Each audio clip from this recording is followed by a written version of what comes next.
All right, let's dive right into this chronicle of a conflict that literally defines reality itself. We're about to unpack an inescapable deadlock, a war between absolute existence, absolute nothingness, and the terrifying forces they both manage to unleash. From this exact vantage point, we get to witness the whole tragedy of what's called the two-fold Atlantis and watch its descent from a simple, two-sided struggle into a horrifying, self-perpetuating nightmare. So, we have to start with the foundational conflict, right? A total deadlock between two opposing, absolute forces.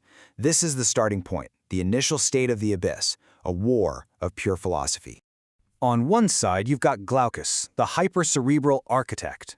Now, he is a self-positing will, which is a fancy way of saying he's a being who literally thought his own godhood into existence. He's the ultimate yes, imposing this rigid, crystalline order on the sea, treating whole nations like sandcastles in his personal lab. You see, his is a master morality. It's an assertion of pure presence, a declaration that all of reality must bend to his divine logic. His covenant of thunder literally turns the ocean into a giant conductor for his one all-powerful thought. But you know, every action has an equal and opposite reaction. And this is the shadow. It's the inconvenient, Mephistophelian truth that Glaucus tried to just cast aside. This is the spirit who denies a force of, let's call it, negative idealism that only wants to dissolve, to erase, and to drag everything back into primordial chaos. And so their struggle becomes this perfect yet totally stagnant dialectical mirror. For every assertion of crystalline order from Glaucus, the shadow just offers a swallow of darkness. The king builds a museum to his own ego. The shadow is there to make sure everyone knows it's all just a fleeting lie. Okay, so you have this perfect philosophical balance, but that's all about to be completely shattered by an unforeseen horror, an entity that doesn't care about the rules of their little game. And that's when a third pole emerges. It's not born from philosophy, but as an accident of logic, an unintended consequence of this massive clash.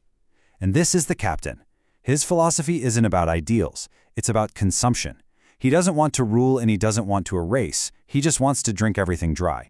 What's so crucial here is that the captain isn't an antithesis to Glaucus. He's a parasite that feeds on the conflict itself. He's a water vampire, a walking embodiment of absolute drought whose only purpose is to desiccate reality, proving that yes, even an infinite ocean can literally die of thirst. So this chaotic, three-way conflict, this triadic nightmare, it awakens something else, something older, more profound, from the absolute depths. A final judge. And the sea stormer arrives, not as another fighter in the ring, but as a final judgment on the entire deadlock. He looks at the king's static ego and the shadow's little tantrum of erasure and sees them as two sides of the same obsolete coin. And get this, he is no accident. He is the will of the deep itself, a deliberate synthesis of the two warring titans' very natures. He has the crystalline structure of Glaucus, but fuels it with the void-like malice of the shadow, creating something totally new and, well, terrifying. His power operates on a whole other level. He doesn't just manipulate matter. He wields rune magic to rewrite the very alphabet of reality.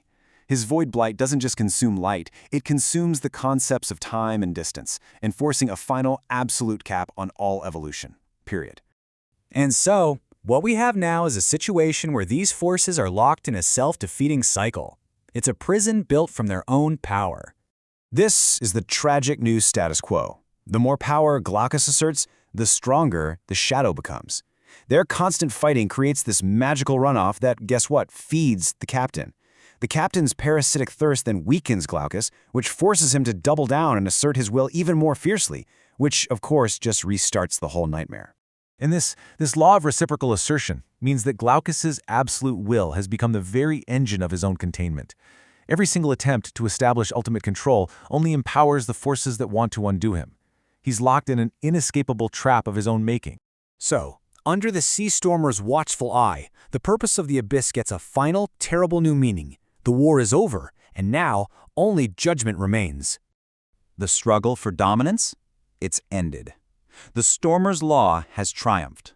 And Glaucus's laboratory, his perfect ego world, is no more. Instead, the ocean has become a tomb.